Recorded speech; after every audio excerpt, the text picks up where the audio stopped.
my veins. Blue and one I red, white and blue in my brain. I'm Bulldog born. Bulldog, that's my breed. I was born to follow where the Bulldogs lead. Ladies and gentlemen, we're welcoming Dougie Hawkins, the King of Footscray. Back to Hello, Matty. How are you, brother? Yeah, fantastic. Absolutely fantastic. And I'm in a really good mood today because we're speaking about today's guest, which is Jordan Roughead, one of only 40 players to represent the club and win a premiership. Are you talking to me, Matty?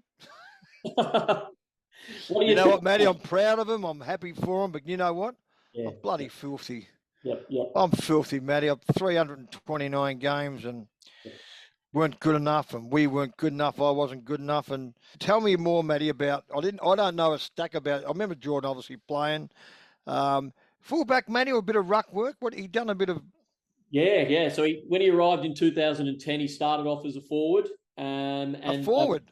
Started off as a forward. He kicked 34 goals for the club. So you know, in the early days, he could kick 2 or 3 on occasion. But he made the transition to defence. And that was under Brendan McCartney. And he played in defence for pretty much Brendan's entire reign. And then Bevo came and saw something in him. This was a time when I guess Will Minson was sort of playing his final year or two. So there was a little bit of a gap there, and I think it was the summer of 2016. Will and Jordan went sort of head to head in the intra clubs, and Roughead really impressed. So Bevo gave him the golden ticket, and he didn't look back. So Matty, he rucked in that. He rucked Tom Boyd, obviously, grand final, and Jordan rucked as well with him in that grand final. He didn't play fullback. So Jordan found his spot. Roughead found his spot in the ruck, and interchanging, as you say, with Tommy Boyd at full forward, and Tom obviously had that day out on grand final day. Yeah, man, isn't it amazing? Playing a premiership. And Matty, what do you have any idea why he left? He actually went to Collingwood, didn't he? Yeah, he did. What reason was that? Why was that, Matty? Why would he leave as not long after the premiership, was it? Yeah, so I think it was 2018. So I think he played 2 more seasons after the premiership, and then off to the Pies. We're going to have to ask him why. There's been a lot of sort of theories amongst the fans of why it happened. So we want to hear it from the horse's mouth today. Yeah, man, that'd be fantastic to find out why he left the Bulldogs. The name Roughead, obviously, the boy at Hawthorn. Are they any connection there, Matty? They're obviously related, surely. Yeah, they're cousins. That's right. Oh, they're cousins. Okay. Yeah, Jared Roughead at Hawthorn was probably a leading goal kicker maybe 5 or 6 times as well. So he was a prolific player, wasn't he? Yeah, he certainly was. And but the young fella, mate, is a premiership player of the mighty Bulldogs. He's achieved that where a lot of blokes in their careers couldn't do it. And remember too, Matty, the boys' performance over that 4-week period was just nothing short of a miracle. It was amazing. It was brilliantly coached by Bevo. The boys had come from 7th. And then to win those games, West Coast, Hawthorn, GWS, which was their grand final, the boys' grand final, they cannot regroup and come back and beat Sydney. And as a group and a team, you know what? I would love to be a part of that. I would have loved to have been a part of that team in that 4-week period. And obviously during the year as well to get it to where they were. And again, very, very, very, very brilliantly coached by Bevo. I'd love to be a part of that. I would have loved it. I was there with Rayleigh, my wife, and I watched it and watched Roughead and the boys get the job done. Proud of him, proud for the supporters and the club. But I was a little bit jealous, so I missed out. But geez, I'd love to play with those boys. They were fantastic. Oh, they were unbeatable, weren't they? That 4-week run, nothing was going to get in their way. It wasn't, Matty. It was amazing. Sydney was sitting there ready to go bang. Again, we played our grand final against GWS. No doubt about that. One of our favourite sons, Leon Cameron, coaching them. And young Roughead, yeah. Jordan Roughead, premiership player. He'll have a Dan around his neck. He'd take it out to a party and dance with it. He could do what he wants. Fantastic. Certainly could, Dougie. And you know what? I can hear him bringing that doorbell. Let's bring him on in. There's his medallion banging on the door. I think it is. Get on, you roughie. Awesome. Ladies and gentlemen, it gives me great pleasure to introduce the great Jordan Roughead. Welcome to Inside the Kennel, Jordan. Thanks, Matt. Great to be here. It's nice to still be approached every now and then to have a yarn about my footballing career. So thanks for having me on. Indeed. Well, look, like we ask every guest, I'd like to start by you telling us, just from your words, what type of a player were you? An average one that got the most out of myself. And I say that because I'm both incredibly proud of and embarrassed by the fact that I'm the player who's played the most games of AFL football without a Brownlow vote, which I think speaks to the average quality, but it also speaks to the fact that I did get the most out of myself. And there's the bloke who I think is closest to him is currently running around for the Bulldogs. So Taylor Duray is the one that maybe takes the mantle from me. Brilliant, brilliant. Well, you know, the great Dale Morris, who we're interviewing next week, got one vote in his career as well. So the umpires don't always look kindly on defenders. No, they don't. But Dale was a far better player than myself, so he deserved a lot more votes than just the one. Okay, awesome. Now, look, I want to start from the beginning. You come from fantastic pedigree. Obviously, your cousin played at Hawthorn. And your dad, I understand, was a Bulldog player in the reserves way back in the mid-70s. Can you tell us a little bit about that? Yeah, from memory, I think he played in 74 and 76. So he was Lee and Gather. And my uncle, Jared's dad, Michael, actually played one game, I think, with either the under-19s or the reserves for the Bulldogs as well. So that was clearly the zoning area. And they played their footy at the Lee and Gather Parrots. Lee and Gather Footy Club on Roughead Street back in Lee and Gather. Dad played, I'd be guessing how many games, but he blew his knee out early on in his sort of footy career at the Dogs. And if you did your ACL, and I think he did a fair bit more than just his ACL back then, it was pretty hard to recover from and come back from. So unfortunately didn't play in the seniors, but yeah, good pedigree on Dad's side, and mum's family also out Gippsland way, and were very athletic themselves. So I'm lucky enough to genetically have a little bit going my way. Yeah, indeed. And Lee and Gather, a great breeding ground for Steve Wallace as well. So you know, a great patch for the doggies. Yeah, I caught up with Mitch not long ago, and they actually, Steve and Paul, my dad, and Michael, his brother, they grew up on farms next to each other in Fish Creek. So pretty small world, really. Oh, wow. So Fish Creek's always Barry Stanfield territory as well, who played for the doggies. I don't know if there's a link there, because I think Fish Creek's probably got about 50 residents. Well, it's a tiny town, and but yeah, they were neighbours, and yeah, funnily enough, Steve went on to have a magnificent career clearly at the Dogs, and my uncle and dad not quite as storied, but yeah, both great footballers in their own right. So I imagine you were ordained to be a Bulldog from birth then, if that's the case. Do you have early recollections of going down to the doggies, and who were your sort of idols growing up? Oh, look, I do have early recollections. I think it must have been through the connection with Steve that my brother and I actually got into the change rooms one day, and got footy signed by Tony Liberatore and Scotty West and these sort of guys. And yeah, to be honest, I can't remember if I went to Whitney Oval for games there, but grew up a Bulldog supporter, and wasn't a huge football fan, to be honest, as a kid. Was more into sort of cricket and basketball and those sports, but was one of very few Western Bulldog supporters, Footscray and Western Bulldog supporters that grew up in Ballarat. Had one mate that went for the Dogs as well, and humble club, real blue collar sort of operators, and we loved being the only two that were sort of getting around. But my favourite players, like, could you go past Chris Grant, Brad Johnson? Lucky enough to play with Brad Johnson. But I was on the taller side of the kids, so I did like the bigger guys. So Luke Darcy and Scotty Wind were some of my favourites back in the day. Yeah, what an era. Absolutely. So I understand you played for Lake Windermere as a junior, and you were a defender back in the day. Was it apparent pretty early on that you were a special talent? No, not a special talent at any point. I did play with Lake Windermere. Was lucky enough to Well, I only really started playing footy. I was sort of chasing a basketball, sort of playing rep basketball, and was chasing that angle in life. And then my mates, when I got to high school, all played footy and encouraged me to come down for a kick at about the same time as Jared got drafted.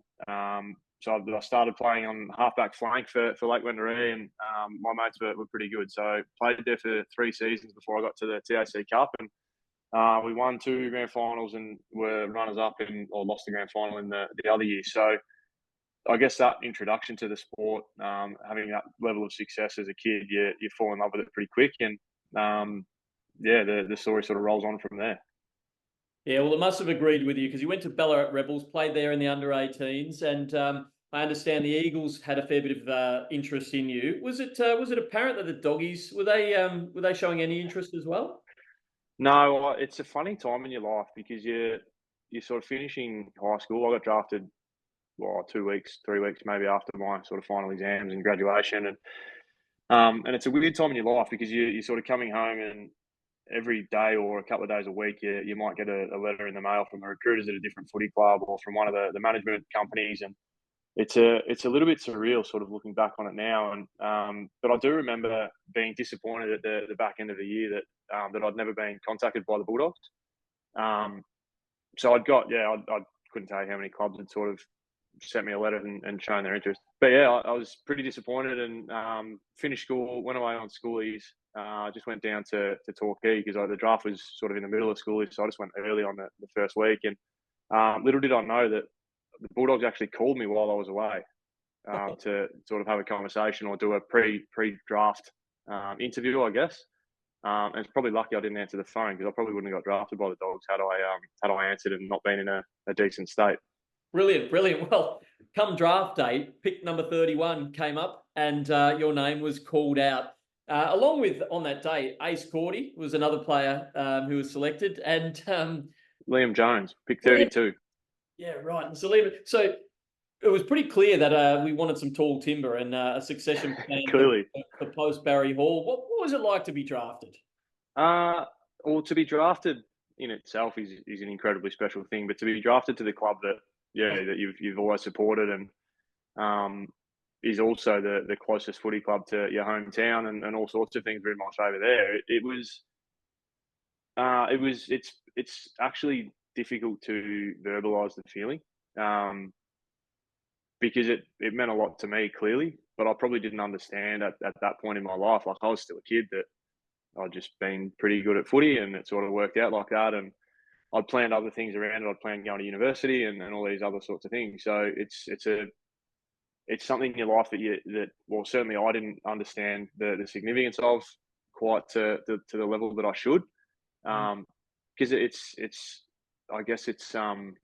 speaks volumes of the support of the people around me as well. Like the upbringing I had, where we were by no means poor. We were a middle class family in Ballarat, but the lengths that my parents went to get me to sport, from school to sport, and 4 nights a week and on weekends, and sacrificed a lot of their lives to help me get to where I got to, and or to get me to that position of being drafted. And so did the people at particularly the North Ballarat Rebels, at Chris Maple, who actually ended up being appointed by the Dogs just prior to the draft, and Phil Partington, who was the regional manager at the Rebels, had an enormous amount of showed me so much support through that TAC Cup journey, and I was incredibly grateful for those people, but probably not as much as I should have been in hindsight.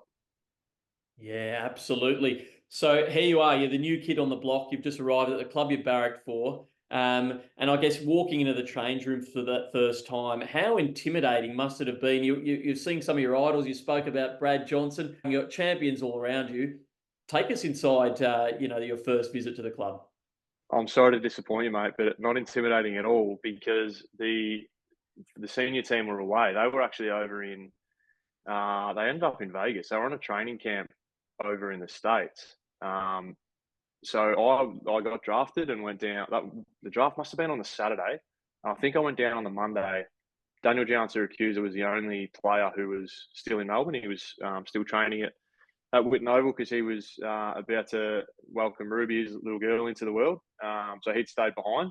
So it was literally just myself, Brad Gotch, I went and lived with Brad Gotch for a few weeks, who was the development coach at the time, and he took myself out to the airport to pick Liam Jones up, who'd flown over from Tassie, and it was pretty much just the three of us for my first week at the club, which was a weird thing because it sort of made the transition easier in that that Gia had welcomed us and made us feel really comfortable before the rest of the group got back.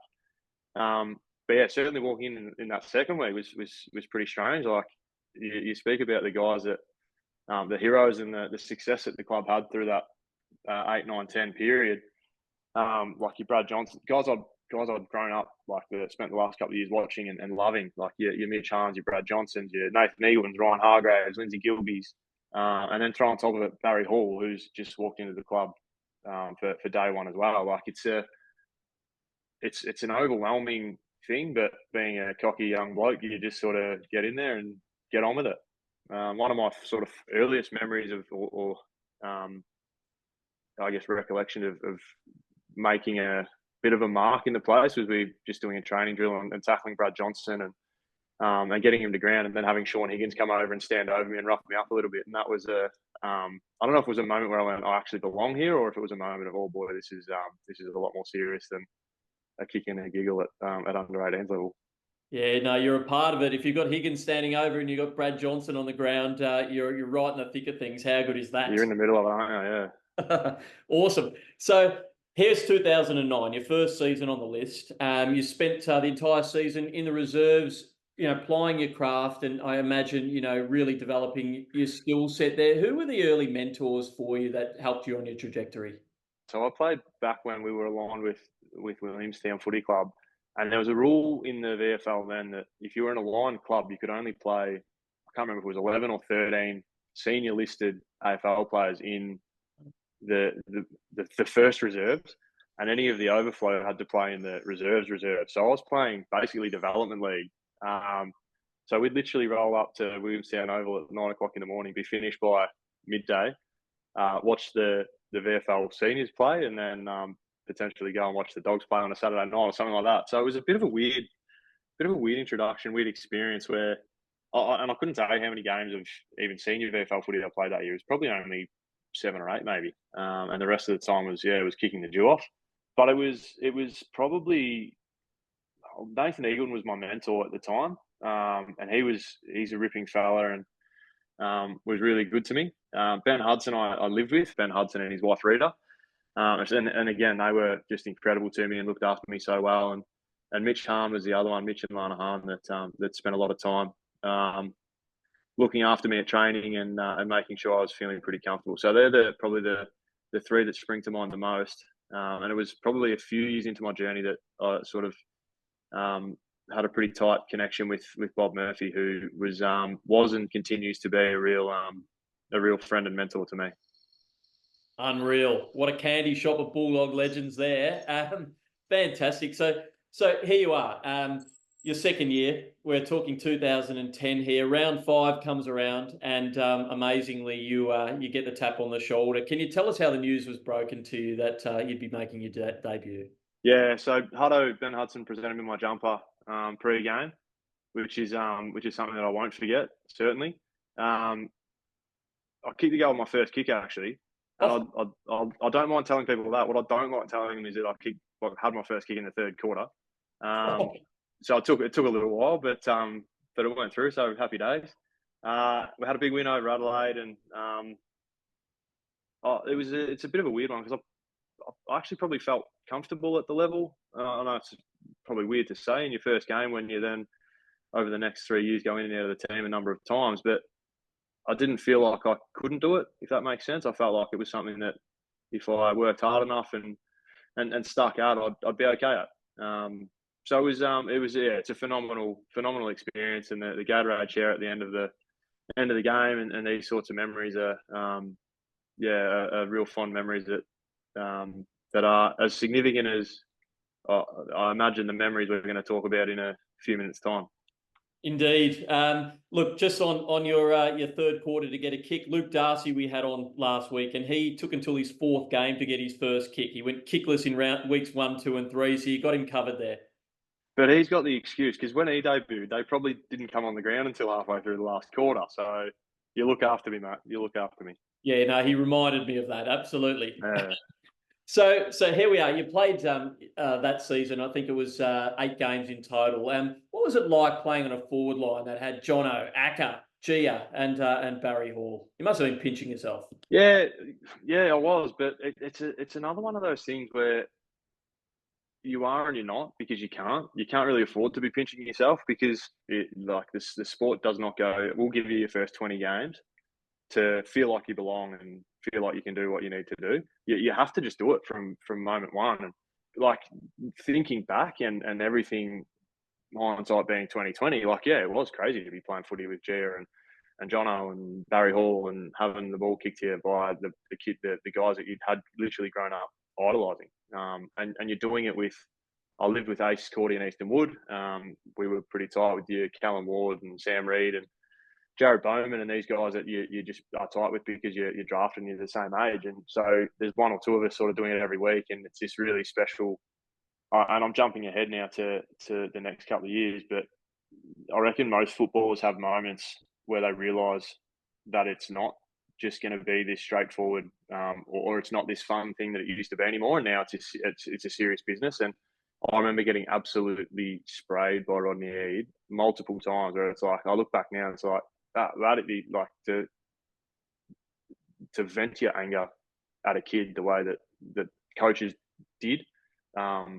It probably had a longer lasting impact on me than I had acknowledged all through my sort of early 20s. It's just, you turn up and it's your workplace, and that's what people are used to, so it's okay.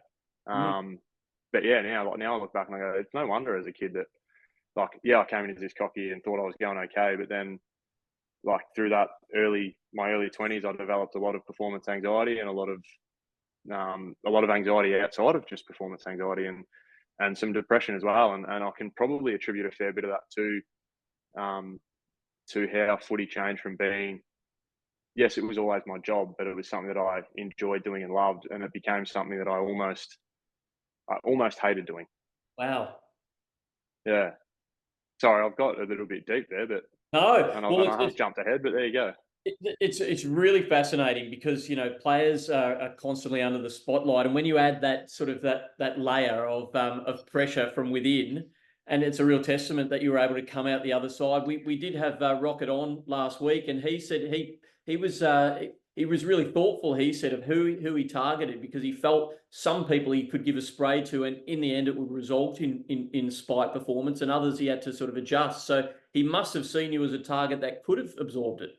Yeah, potentially. It's not something that I've since spoken to him about, but it is. If you spoke to the people that are closest to me, I think it's something that they'd say impacted me far more than what I probably acknowledged myself at the time. Wow. Okay. Well, thanks for sharing that, Jordan. So Rocket was out the door at the end of 2011, and in came a new coach, Brendan McCartney. I guess, you know, a new coach brings fresh opportunities. Your role specifically changed when he came on board. How was that changing of the guard for you? I loved it, and I know that Brendan. I actually worked with Brendan again now, funnily enough, at the Magpies. He's come on board, and we're working together again, which is great, because we always had a good relationship, where he was another coach that I found was really hard but fair, and he changed roles, and I went from sort of being a young key forward ruck, some combination of that, to someone that he really trusted to play as a key defender, and I think he just saw me as someone that it's a funny position to play as a fullback, because even when you win, you're winning by 6 goals with 5 minutes to go. Most of the players on the ground are going, "Oh, we're home. This is happy days." As a key defender, you're going, "I'm the only bloke that can lose us a game right now." Their key forward gets off the chain and kicks 6 goals, and they win. So it's this weird thing of, like, you've got to be able to concentrate for a really long time. You've got to have thick skin, because you know that you're going to get goals kicked on you. There is no if buts or maybes about that. And you've also got to be really calm in a storm. Like, when things are going poorly, you're looked at as a key defender as this beacon of, like, or almost this almost a lighthouse of safety and support for the guys who are playing around you in the back line. And and I think that's something that he probably saw in me as a young guy. Like, it also probably helped that I wasn't getting a kick, so he needed to put me somewhere else. But he saw that in me, and it's something that I'm really grateful for, because it's something that I probably needed at that in that time. I needed to be trusted and to be challenged in a different way. And yeah, I'll probably let through a fair few goals in my first few cracks at it, but actually, yeah, developed into something that I enjoyed again, and felt like a valued member of the team. So it was a big call by him to play me back there, but one that I'm glad that he did. Well, you must have looked into your time at Lake Windermere, because you're back in your natural habitat, and here you are, I guess, working alongside Matty Scarlett and Rowan Smith in the back line. And Matty Scarlett recognised that in you early as well. I read a press release at the time where he was saying, you could develop into one of the, better or best defenders in the game. So, he was clearly impressed with what you were doing on the track. Who were some of your best rivals, I guess, rivalries that you had with some of these big monster forwards that you speak of?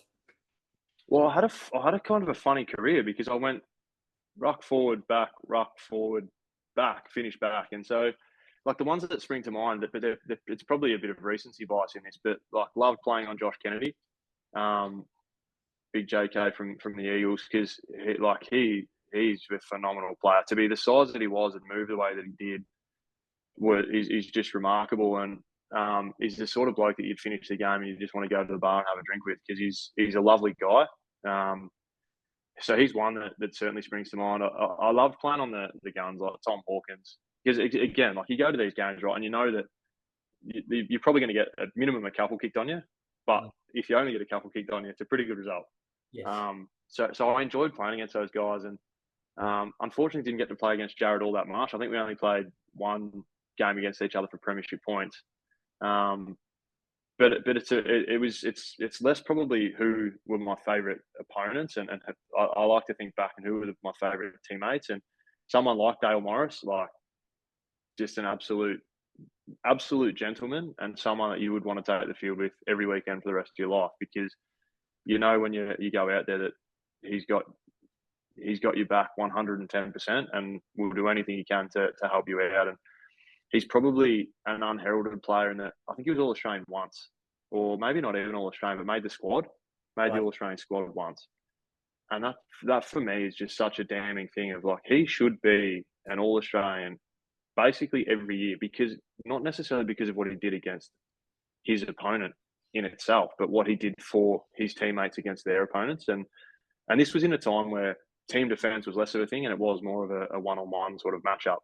And yeah, so what he did was crazy good. So sorry, I've taken your question and digressed a little bit into teammates, but it's a fun and challenging position to play. Yeah, absolutely. Well, on teammates, you spoke in Martin Flanagan's book, Wink from the Universe, about how important trust is. And I guess, you had that synergy with the likes of Morris and, a lot of the other boys that were down there. And we will talk about, obviously the 2016 season soon. But I guess the seedlings were starting to sort of evolve around the 2013, just after Brendan McCartney's arrival. You guys went to London. I was there at the time, and I remember seeing you actually do a bit of an online diary, a video diary as well. Was that a time where you guys were able to sort of build the blocks of trust and unity? It's funny, I was actually talking about the London game only last week, like, play footy on the Oval in London. Like, how cool is that? No one gets to do that anymore. And they're the sort of memories that you almost lose them because they weren't for premiership points. But when you bring it up, it is a time that we look back on fondly. And yeah, I think you're right. Like, any time you go away as a group, particularly because of the timing of that, I think we'd all come back early from our off season to go on that trip.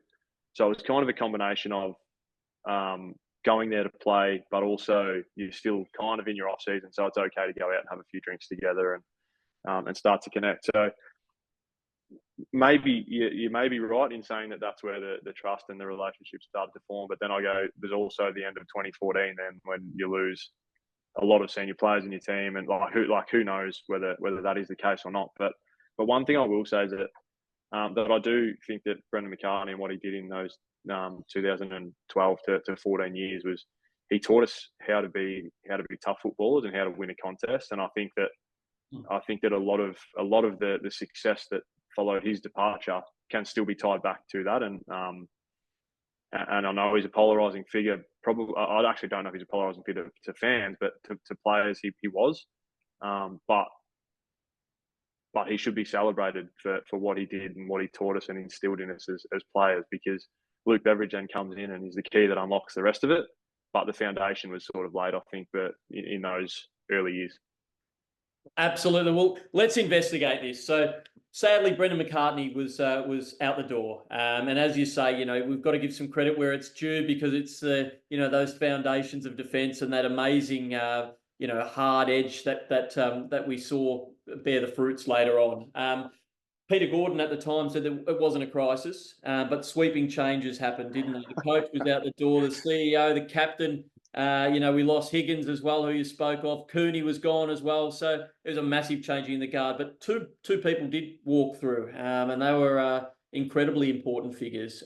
You mentioned one of them, the coach, Luke Beveridge, and the other was former number 1 draft pick Tommy Boyd. Can you tell us how their arrival was seen from the club and what impact you feel that they had? I think the only thing that Peter Gordon could mean by it's not a crisis is that it's only a game. It's just a game. It's sport, so it doesn't actually matter. But by any other measure, it certainly was a crisis. Again, like we'd kind of been through the change previously. So clearly, end of 2011, Rodney Eade goes.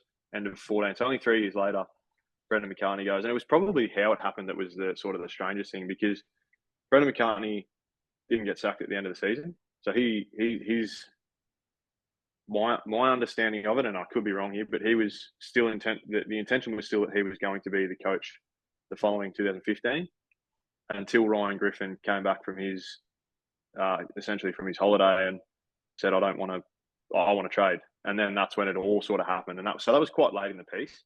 So that was, I guess, the strange thing for us as players, was that it was completely unlike what we'd experienced 3 years before, where Rocket goes in round 18, 19, and then I think Leon Cameron or Paul Williams maybe took over for those last few games.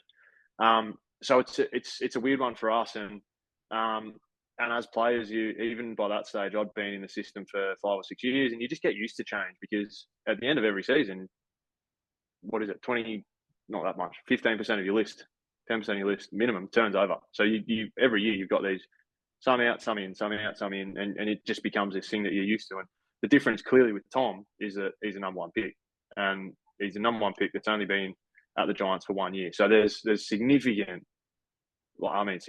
There is so much expectation and so much external looking in on this. And again, he's a 18, 19-year-old kid who comes to Melbourne having played 1 season with GWS as a number 1 draft pick, and there's all the speculation about what he's paid.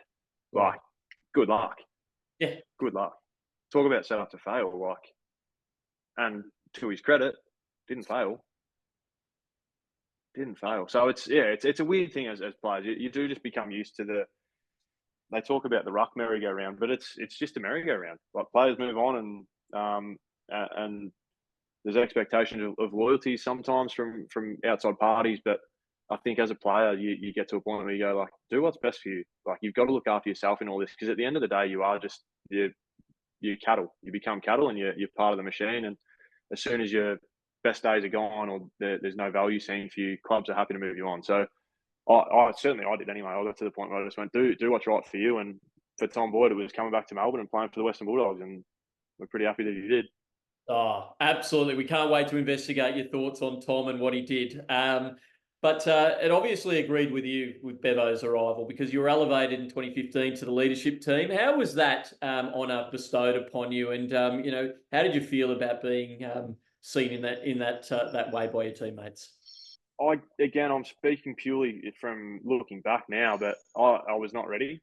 And I viewed leadership as being something that I no longer do. Like, I thought that you had to fit a mold and be someone that that was more of a police officer and told people they weren't doing the right thing. And I don't know if I became something that I wasn't, or if there was an expectation of me to be something that I wasn't. But it didn't agree with me much at all. In that, I just wanted to keep being me and support people in the way that I felt was right.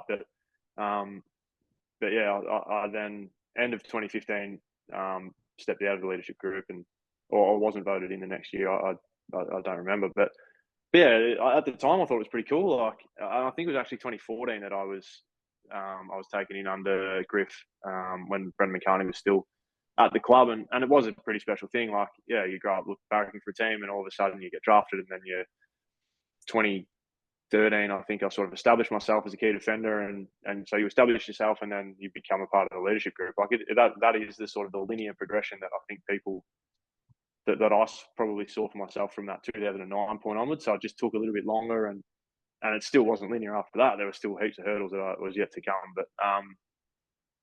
But yeah, it's another thing that again I sort of look at with the mental health sort of things that I struggled with for a period of time. 2014 leadership group, playing injured, like did my shoulder in February, but didn't want to get it done until the end of the year, stupidly. And then in round 3, blow my AC joint out.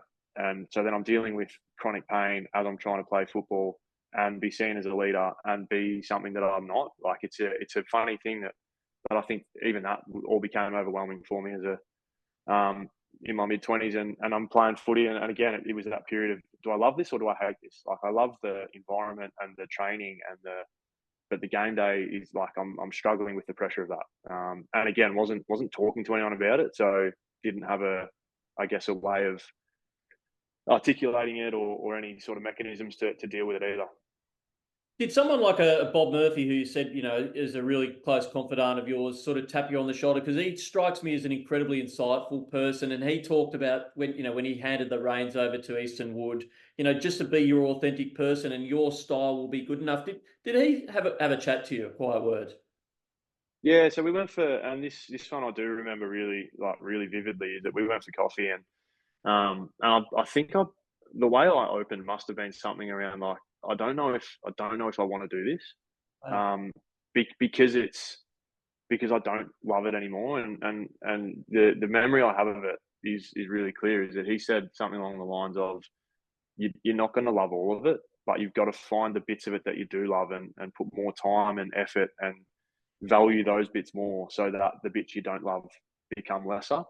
And that was my approach then from sort of that point on, was to try and see it as that, and try and enjoy the bits that I loved so much more than hate the bits that I didn't enjoy. Brilliant, wise words from Bob as always. Yeah, he will love that I've told that too, and I'll never live it down. But anyway, hopefully he misses this episode. No, I'm sending it to him right now. Don't worry about that, Jordan.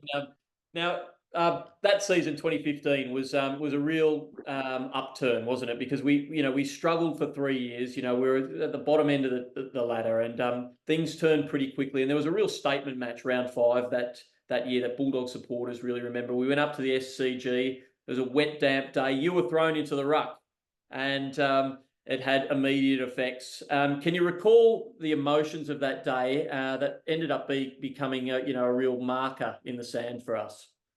So your question you asked before about London and the trust and that's the moment for me. So that game in Sydney, that's the moment where it's like, because you win away, like winning interstate, it probably doesn't seem that hard.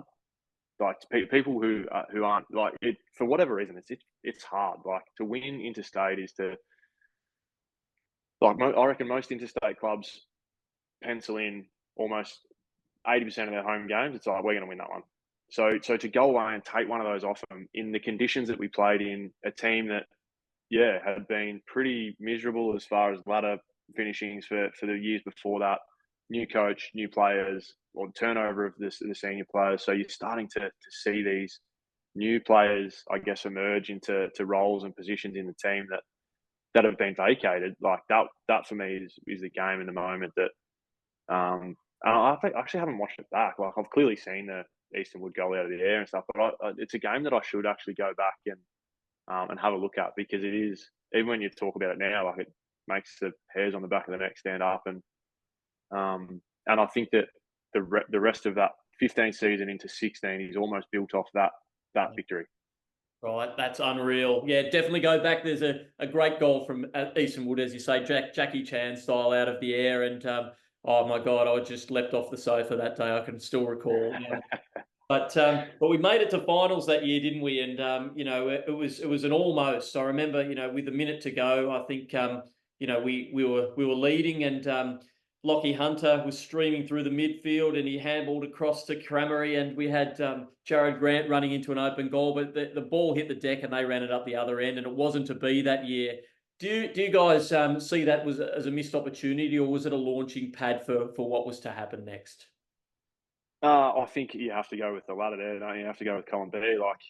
I think we snuck into finals again.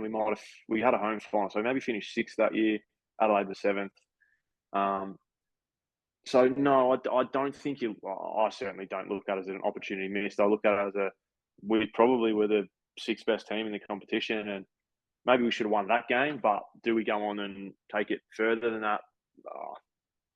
Again, history says maybe, because we were able to the next year, but no.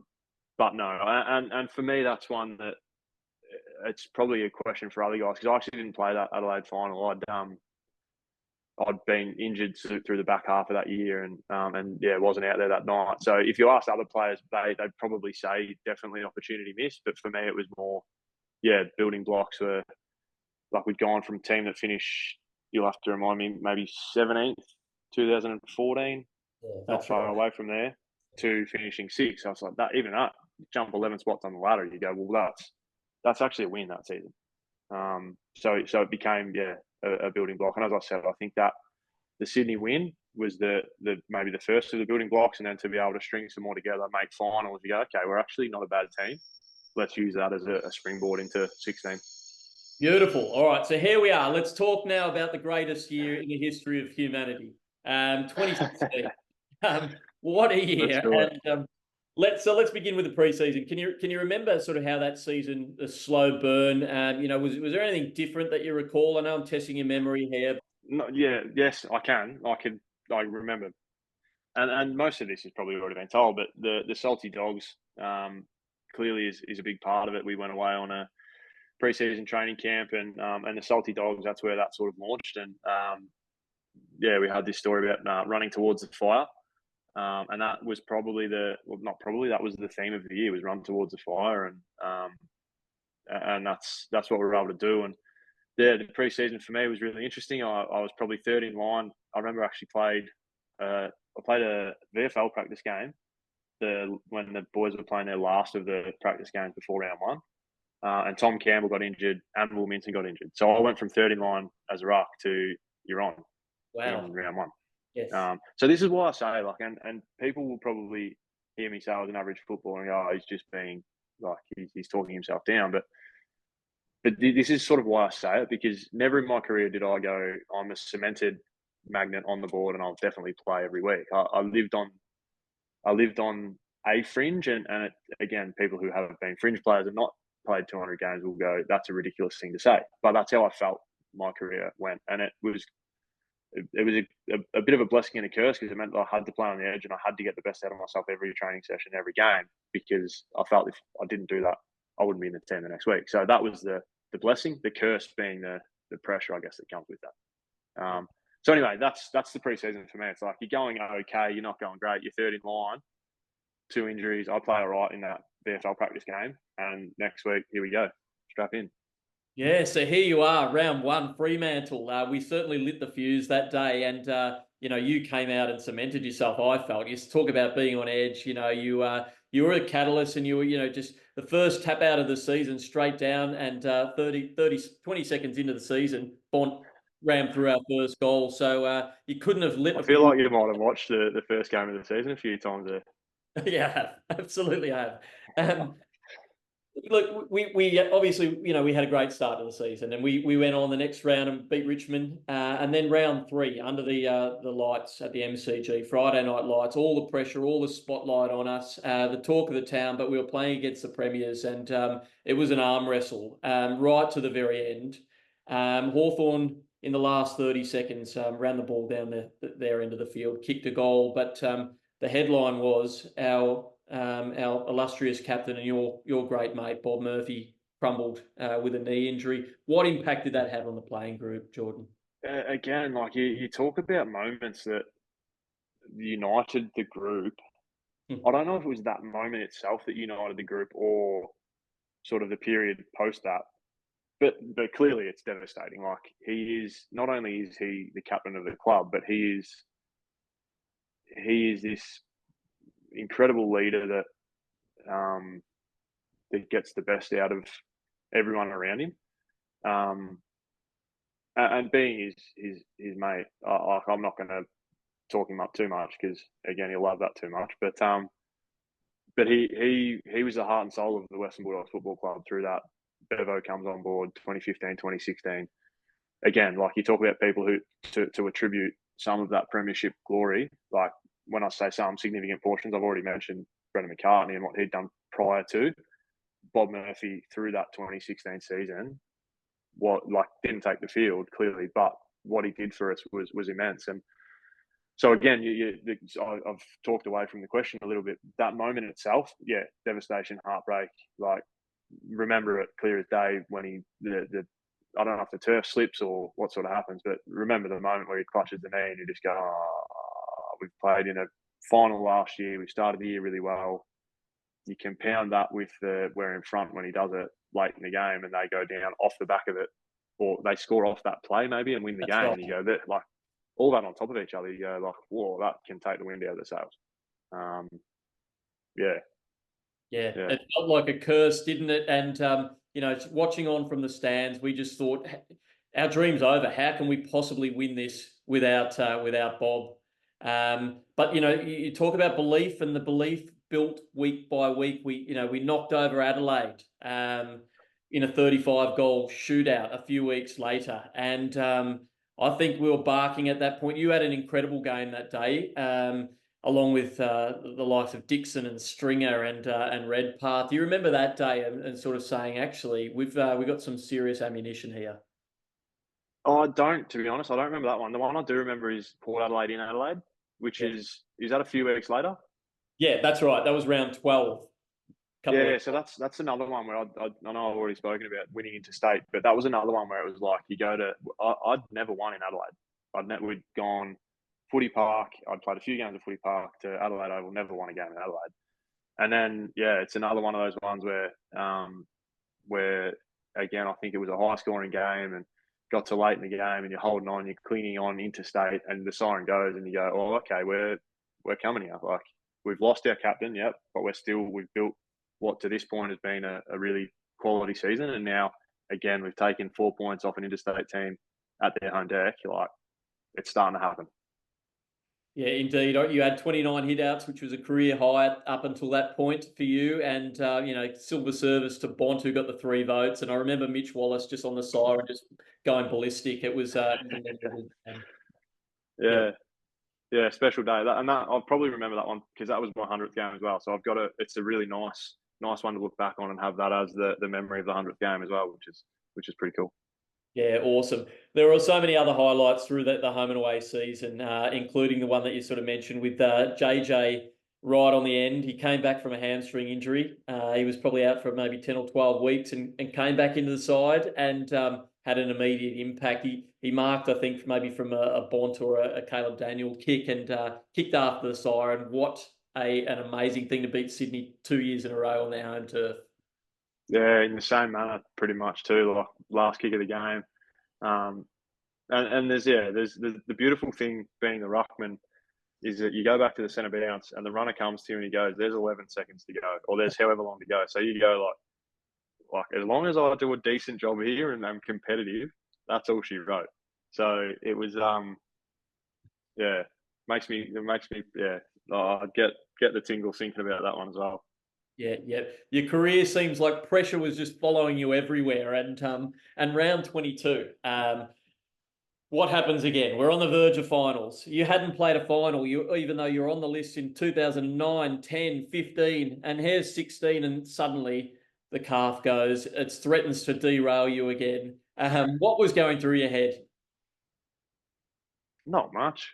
I don't know. Like, It wasn't actually. I didn't strain. I don't actually know whether I strained my calf or whether it was the previous game. I'd got a knock on it, and I had this ridiculous amount of bleeding through the muscle that I just couldn't function. But I knew that we were playing finals, and I also knew that I had a week off. So in my head, I'm probably going, "You just got 2 weeks off, and then you're playing a final. Do whatever you need to do to get yourself right." So again, remember watching that game. I think we were at the Wallace house. Because it's not long after he's injured himself, and we're watching all sort of watching together and going, like it was Freo, wasn't it? And it should have won. Like Freo were not going that well at that time, from memory, and it was one that we should have won that game and set ourselves up for a home final. But instead, you lose and you go, oh, now we're going to Perth twice in 2 weeks to play again. Never won in Perth, so good luck in your first final. Absolutely. Well, I think it was Pavlich's last game, so they spiked with their energy and got over the line. But as you say, there was a bye round before the final, so we ended up bringing back 5 stars, yourself included, along with Stringer. It might have been perhaps. Well, there's a couple. The Liberatore McRae ones are the ones that they just shouldn't happen. Yes. Libba's done his syndesmosis, had it surgically put back together and returned in about 6 minutes. And McRae had a 12-week hamstring and came back in 4 weeks or something like that, which is just insanity to even, again, to play guys under those injury clouds is brave, let alone to play them, you win and you go on. You just roll on. Well, how on earth did they get back? But somehow we rolled into town. Did you give us any chance? The final series 2016, as you say, Eagles undefeated in Perth. What chance did you give us? I went to every game feeling like we were going to win. Which, again, sounds stupid, right? Never won at Subiaco. Only game I ever won at Subiaco was that final. But weirdly just had this weird, I don't know if a wink in the universe might be the right the right title for it. It just was, we'd built these 2 seasons. We'd had significant hurdles to overcome in 16, as you talked about, Bob, Mitch Wallace, Jack Redpath, season-ending injuries on the same day in the same game, doesn't happen. So we'd seen our share of absolute disappointment, agony, but for whatever reason, we'd bonded around that rather than let it be something that derailed us. It was something that actually, I think, united us. And I don't know if all the other players would say the same thing, but that was my feeling. Yeah, there's the few of us that had come back from injury went over to Perth 24 hours earlier than we normally would to make sure we didn't have any swelling or anything pop up, and it just felt like we were going to win. I don't know how else to put it, but it was a pretty special feeling when you come out the race and you can hear the one section of Bulldog supporters that are pretty much just family and friends that have come over for the trek because it might be the only time they see you playing a final. I know that's how my now wife viewed it. As soon as you sort of actually don't they kick the first 2? Yeah, they did. We kicked the first 2. Yeah, so you get to 2 goals down in the first quarter against the Eagles, and you go, "Oh, that's not a good place to be." That's right. But then we must kick about the next 8, and to hear that section of crowd of what must be 2,000 people, then are louder than the rest of the however big Subiaco is, was just a phenomenal feeling.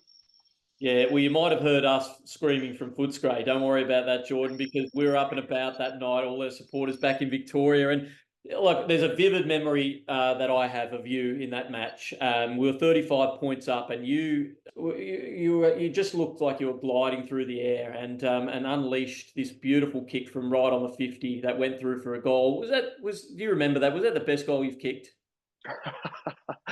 Do I remember that? That was the best goal I've kicked by the length of the Flemington Straight, mate.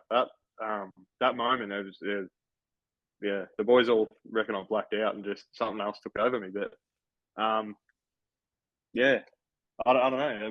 It was just embarrassingly. I tried to do it again in the grand final at the end of the first quarter, and it almost goes end to end the other way. I just was too far out. But no, it was probably the most fun I've had in a game of footy, and the game just felt like like people talk about being in flow, and I think as a team we were just in flow where, like, even though we'd missed some shots early on and gone 2 goals down, even at that point it didn't feel like the game was ever going to go any other way. So it's and I think I'm going to keep talking about this through the final series. There's no, again, I can't verbalise why it felt like that. I can't put my finger on it. And if you could bottle it and sell it, you'd be a billionaire, because there was just something about it that was. Have you had other players on? Did they talk about it in a similar way? Yeah, absolutely. Clay Smith pretty much uses those exact words, and he doesn't know what the magic formula was, but he just sensed there was just a momentum behind, and I love hearing that. Yeah, it was a like, I'm married, I've got a child. They are the best moments in my life. But this month was just this otherworldly sort of experience of, like, it just shouldn't have happened. Yeah, you're not. I think the entire Bulldog Army feels the same, Jordan. And speaking of the Bulldog Army, week 2 of the finals. I'm not sure if you're aware or the players were aware, but the supporter base organised a big rally from Federation Square. We marched to the G, and I've never felt pride so much more than that on that day. We marched to the ground, and we had your sort of belief as well. We said, we're not losing this today. I looked around and I said, this is a serious moment in our history. Were you guys aware of that? And tell us a little bit about that night. Yeah, the march to the G, absolutely, we were aware of it. And I think this is the beauty of that month for me is what I experienced as a player and what I experienced as a teammate of the guys who went on to win it. But being almost this flag bearer for generations of Footscray people, Western Bulldogs people, was just is what I love about it, is the crying, the grown men crying after the game, and throughout yes, grand final day clearly, but throughout the whole thing, like the reaction to the prelim win, the reaction to the semi, like it's all so beautiful. Yeah, it certainly is. What a month.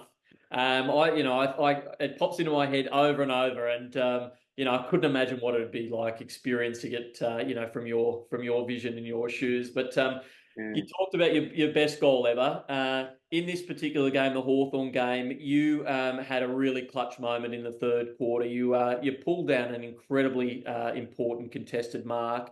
And I imagine, you talk about pressure, you coming in from about 45 metres out with, the weight of expectation. That if we miss that, who knows, the momentum switch, and Hawthorn ready to knock us out. You went back and put it through the big sticks. What a moment.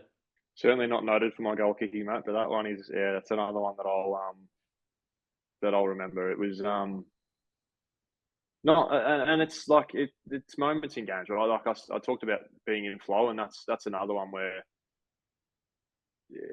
as much as it is a big moment, it's kind of not, because I'd spent to that point, how many years? 8 years of my adult life dedicating myself to being as good as I could possibly be in every moment of the game, and so it's a big moment. But I talked to one of my best mates, is a barista, and he talked about, he's a Collingwood guy, and he talks about playing in front of 100,000 people. How do you do it? Like the pressure, and I'm like, well, you just know how to do it.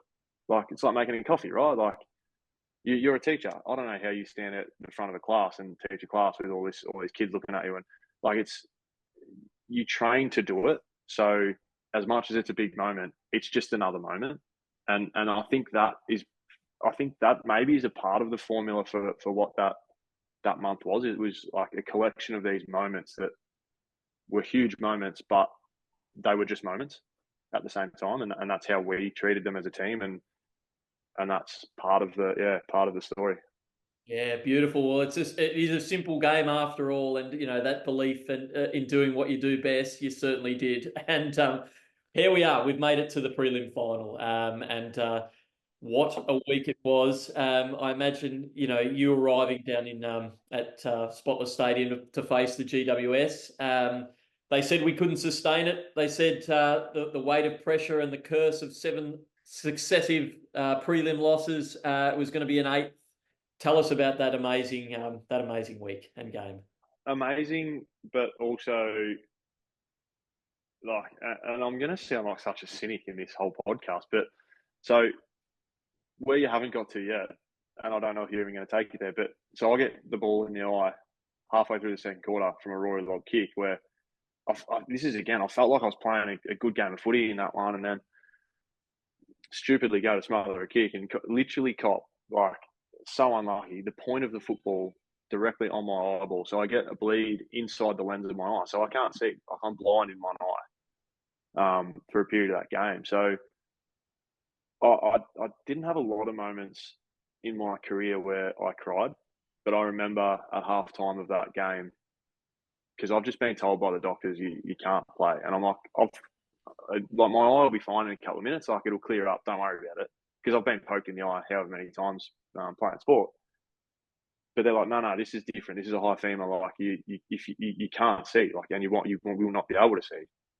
And so my head goes at this point of the game, like, it's game on. Like, we're clearly in it up to our necks, and I'm going, now I'm talking about not being able to play the second half of the preliminary final to go through to a grand final in the AFL. Like, this is what you do it for.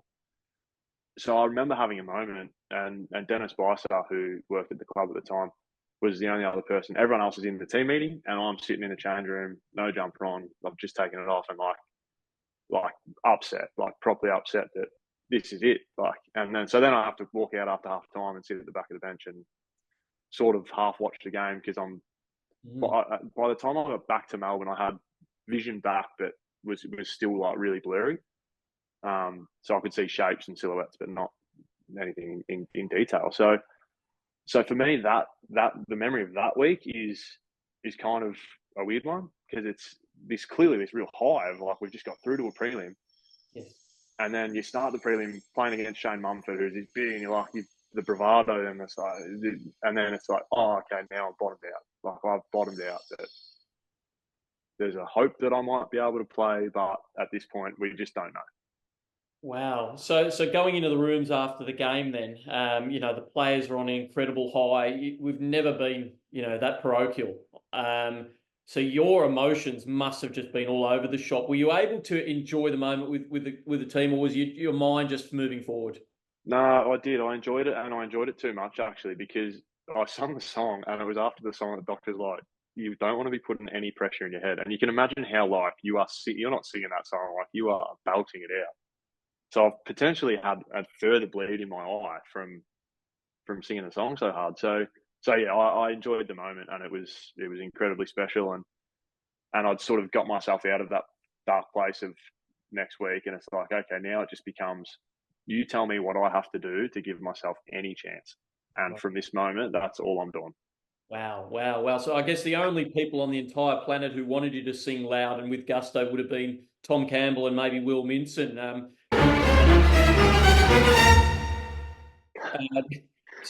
So how was that week and the build up? And I guess those two lads as well would have been right on edge, because they want the team success, but as you say, you play for that as well. So you've got three lads here who are in the frame potentially. Can you talk us through the emotions of you guys as teammates and friends, and how you ended up coming across the line and being given the all clear to play? Yeah, I can. I haven't really spoken to Will about it, but I know Tom. So Tom was emergency for all of those finals. So he basically prepped to play in all of them, which in itself is a pretty mean feat to be so committed to the team, and played in a VFL Premiership along with Will in the week before on prelim day, maybe the day after, because I couldn't watch it. I had the radio on. I was listening on the radio. So for him particularly, as I said, the emergency, like to do that and still perform at a high level, and he's pretty incredible, and he absolutely would have been. He was chomping at the bit and thinking that he was definitely a chance to play in a grand final, because I was laid up for Sunday, Monday, maybe Tuesday. It was either lying in a dark room, or at the eye specialist, getting the pressure in my eye checked and having a look at how the bleeding and the clotting was sort of going. So definitely would have thought he was a chance to be playing in the grand final the following Saturday. And for me, the emotion of it was, like I said, it was kind of just like, let's just get on with it. Like, absolute worst case scenario, I'm not playing, but I get to see the team that I've always supported playing in the grand final this weekend, which I've never done before. So kind of not a bad silver lining. Still would have been devastating, clearly. But it was also maybe this great thing for me because it meant that the build-up for the week for me was less about the grand final and more about actually being out there, like actually giving myself a chance to be out there and play. And I must have got not the tick off, but I got the okay to train on the Thursday. Oh. So I went from training to, might have even been the Friday, to be honest, because I might have trained and then gone straight to the grand final parade. And it was like you've and the ophthalmologist will kill me because I'll get it wrong, but it was something like you've got a 1 in 4 chance of having another bleed, which is a significant injury in itself, and obviously you then expose yourself to being one down in the grand final pretty quickly. So got the final tick off. I went in on the Saturday morning before the grand final and had the final test and got the okay to have a crack and had a crack. And the way I sort of have described it to people is like you're in a nightclub and a smoke machine went off like 15 minutes ago. So you can see and everything's like pretty normal, but there's just this like haziness or fogginess that still exists. And that's kind of how the last couple of days of that week were for me. Yeah, well, what a unique preparation. And I guess in some ways, you were just focused and that outside noise probably, evaporated because you were just so, in your own space of, okay, this is what I need to do. And perhaps that was a blessing as it turned out. Yeah, maybe. Because I miss media day and these sort of things that you look back on and go, oh, that would have been cool to do, but also maybe was a good thing that I missed. Yeah. Because of the performance stuff that I sort of had as well. Right. So you wake up on the 1st of October, the day. Getting to the MCG, were you just like, were you spinning? How are the emotions? I live 5 minutes away from the MCG at that time. And I don't know if you've ever tried to get into the car park under the MCG on grand final day, but I nearly wet myself getting in there because I'm doing the pre-game hydration and all that sort of stuff. And it's like, it's getting so fine that I'm going to wee myself going into the grand final. So good way to start. But no, like I said, like there was this strange belief of it's just going to happen. And we know what we're doing and we've got this momentum behind us and we're going to turn up and we are going to knock the Swans over on grand final day. And that's just going to be it. And is it the right attitude to have? Who knows? But that's just the feeling that I had. Again, you'd have to speak to the other guys, but it's a weird one. It's a weird one. And you're the first person to touch the ball in our grand final. Balls bounce. How were you when you were lining up and the siren goes and the ball's about to be bounced? Were you just, just thinking, oh my God, this is my moment? There's a few really cool things about that day, and the crowd noise at the end of the national anthem, unbelievable. The crowd noise like 10 seconds before the bounce, like nothing you've ever heard. But then silence. Right. It's like when the umpire walks to bounce the ball, like dead silence, and all you hear is the echo of the footy hitting the deck, and it's like, from that moment on, it's just business as usual. You're just doing your thing. So this crazy and the pre-game build-up, like Bevo did this beautiful piece about the Beatles. Today, like you're like a rock star today. Like you are like one of the Beatles, and you just turn up and you bring your instruments. And the instruments he was talking about were the strengths that you have as a footballer. Just bring your instruments and play your instrument. And that, it was a beautiful way to start grand final day, as far as the team meeting and that sort of thing. And it flowed on to walking out on stage the next day, feeling as close to a rock star as you're ever going to feel. So it was kind of this whole 24 hours of perfection in a way. Yeah, well, the narrative came true, didn't it? From salty dog to rock star. It's incredible. If you can distill the day down or the match down to 3 moments, and I mean this is a big challenge because we could talk all night, but if you could go a bronze, silver, and a gold moment of you just thinking, oh my God, they were huge. How could you do that? What do you put on the podium on that day? Gold, silver, and bronze. I think, well, gold has to be the Tom Boyd goal from 75 after the Dale Morris tackle. Which do you put first? Who knows? That you have to package that one up. That's your gold medalist. It's a work of art. It's a work of art.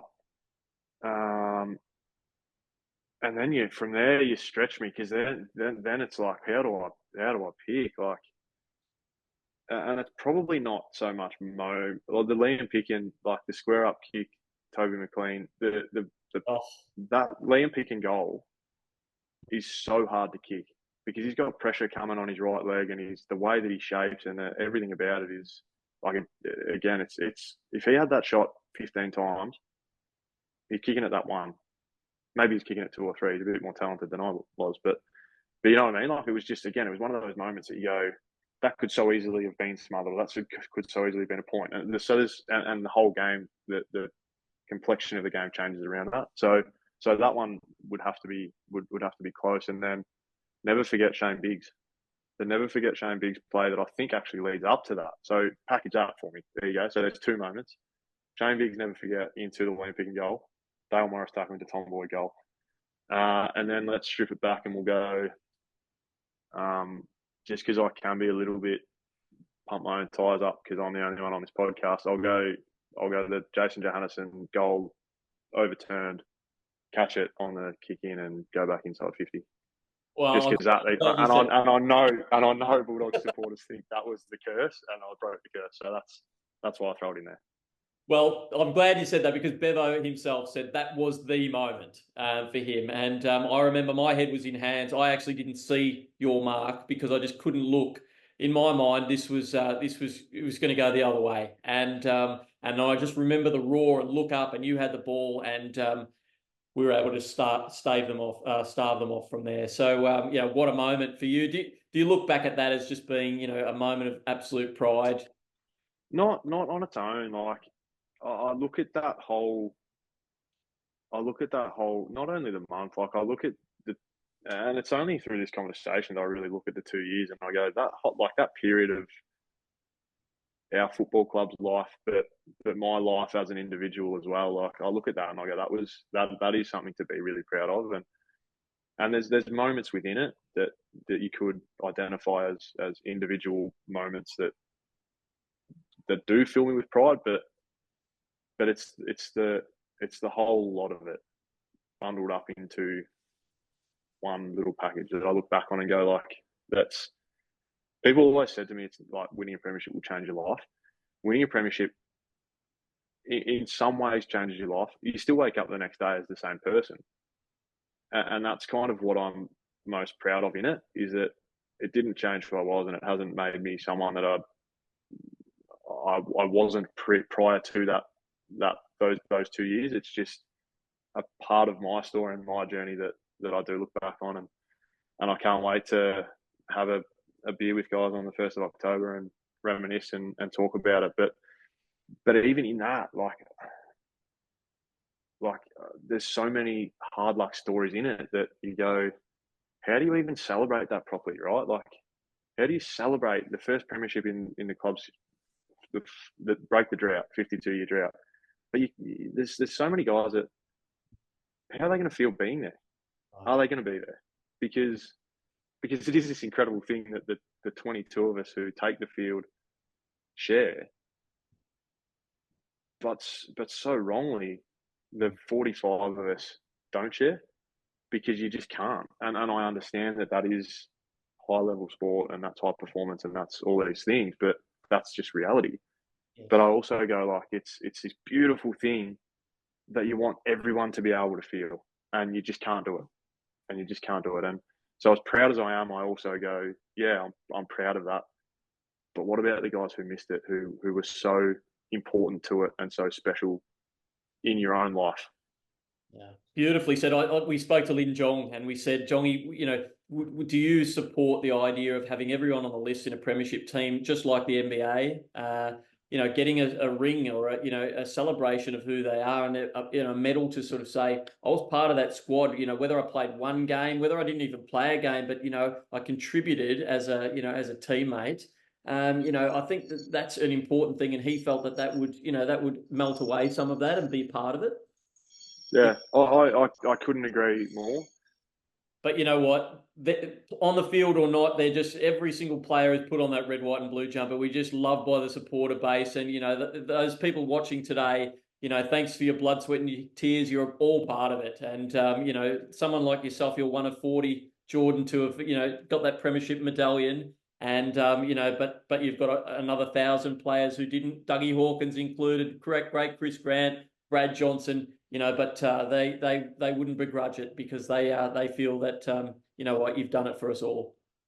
And that's the beauty of it, Matt, is that these guys who had, like, you look at their careers as individuals, and they were worthy of so many, but I haven't spoken to any one past player who did begrudge it. It was all about how proud they were and how happy they were, and that was another thing that just made it so much more special. Is that it felt like you were representing so many more players than the 22 that were out there. Yeah, beautiful. Well, we're coming close to the end of the podcast. Before we move into a quiz in a moment, and that's without a word of warning, so I'm sorry to put you under a little bit of pressure. You said you handled pressure all through your career, so we'll test that in a moment. Yeah, righto. We'll see how we go. But I wanted to ask you, obviously, 2017 and 18, there was an expectation that there'd be sustained success. It wasn't to be, and in the end, you were traded at the end of 2018 to Collingwood. Where you played your 200th game. So are there regrets you leaving? Or was that just part of your story? No, that was part of my story. I had to go, and I was naive at the time, and we had Tom Boyd and we had Tim English, who was going to be a generational ruckman, and I was in and out of the team. I didn't feel particularly valued, and I just felt like I couldn't come back for the start of the 2019 pre-season, but in saying that, like, how many kids start work 2 weeks after they finish high school and are still at the same place of employment 10 years later? Like, I just needed something new in my life and a new challenge, and to find somewhere else that I'd only ever seen the four walls of the Whitten Oval. You don't know what you don't know, and I got out, and I'm so grateful to Collingwood. I'm so grateful to the Bulldogs for giving me the opportunity. I'm so grateful to them for supporting me in being traded, and to the Magpies for them becoming my next home, and spending, well, from 2019 until I'm still there now, 3 and a little bit years as a player, and now as a coach. So it's just a part of my story, and no regrets leaving. Would I have liked to be a one club player as a kid growing up and supporting the club? Yeah, of course. Like, there's a real nice story in that, but it never say never. I might end up back in the red, white, and blue at some point. We'll see what happens. Love that. Love to hear that, Jordan. That is awesome. Absolutely. All right, it's quiz time. So at the end of every podcast, we have this quiz, and Dougie Hawkins won last year's final, so he's automatically qualified for the final at the end of the year. The player in this 2024 season who ends up on top will take on Dougie this September. It could be you, and you'll be playing for a portrait painted in the honour of the winner. So good luck. So just for the viewers' context, I don't know if this is a current Bulldogs quiz. If it's a past one, I should be like a historical one. I should be okay at it, but we'll see what happens. Well, we're going to give you 2 options here. Okay, there's 2 choices. So you can have either the 1970s as your theme, and that was when your dad played, or the 2016 finals series. Which one are you going for? I have to go 2016. Awesome. And there wasn't a question on your dad either. So I think you've chosen right. Okay, good. Yeah, good. All right, fantastic. So good luck. The pressure begins right now. John Schultz handed over the Premiership Cup to Eastonwood on the 2016 winners podium. Is that true or false? That's true. Correct. Tory Dixon was the leading goal kicker during the finals. Is that true or false? That is false. That was true. Liam Picken. Was it? I thought Clay Smith had it. There you go. Oh no, Liam Picken won the domestic award in the grand final. Is that true or false? That's true. That's false. It was Tom Boyd for the grand final. He won it over. Okay. Geez, how good am I going? Which player injured their shoulder in the elimination final against the Eagles?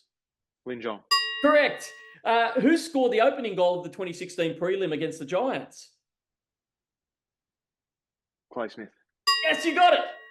Which three players were emergencies for the grand final? Tom Campbell, Lin Jong.